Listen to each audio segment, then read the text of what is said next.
How to replace your collector box. Start by checking your control knobs to ensure they are fully off. Ensure your barbecue is also off by closing the tank valve and disconnecting the regulator connected to the propane or gas tank.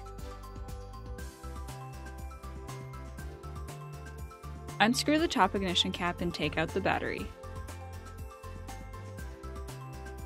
Carefully remove the 4 grids. Using a grid tool is great for maneuvering around tight areas. Remove the flavor waves. Remove the warming rack.